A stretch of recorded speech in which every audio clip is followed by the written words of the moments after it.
दादांसोबत एनडीएमध्ये राहायचं की बाहेर पडायचं हे ठरलेलं. दोन्ही राष्ट्रवादीच्या विलिनीकरणाबाबत रोहित पवार यांचा मोठा दावा. माझा भाऊ राहिला नाही, आता काही अर्थ उरत नाही. अजितदादांनी घेतलेले सर्व निर्णय त्यांच्यासोबतच गेले. विलिनीकरणावरील प्रश्नावर सुप्रिया सुळे यांचं भाष्य. अजित पवार यांच्या विमान अपघातातील ब्लॅक बॉक्स आगीमुळे जळाला. नागरी उड्डाण मंत्रालयाची धक्कादायक माहिती. दोन्ही रेकॉर्डरमधील डेटा रिकव्हर करण्याचं काम सुरू आहे. एअर ॲक्सिडेंट इन्व्हेस्टिगेशन ब्युरोने ही माहिती दिली. ब्लॅक बॉक्स आगीपासून सुरक्षित, पण राजकारणापासून नाही. दादांच्या अपघाताबाबत राजकारण तपासलं पाहिजे.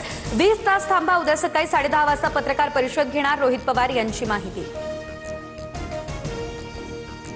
राष्ट्रवादीच्या नेत्यांनी मुख्यमंत्री फडणवीसांची भेट घेतली. अजितदादांच्या विमान अपघातासंदर्भात सीबीआयची चौकशी. मुख्यमंत्री उद्या केंद्रीय गृहमंत्र्यांसोबत पत्रव्यवहार करणार. सुनील तटकरे यांची माहिती.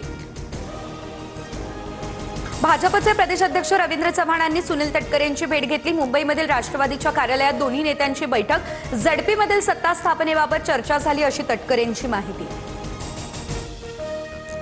धनंजय मुंडे यांनी माझ्या नादी लागू नये. मुंडेंची 22 प्रकरणं माझ्याकडे आहेत. वेळ आल्यास सर्व उघड करेल. मनोज जरांगे यांचा धनंजय मुंडेंना इशारा.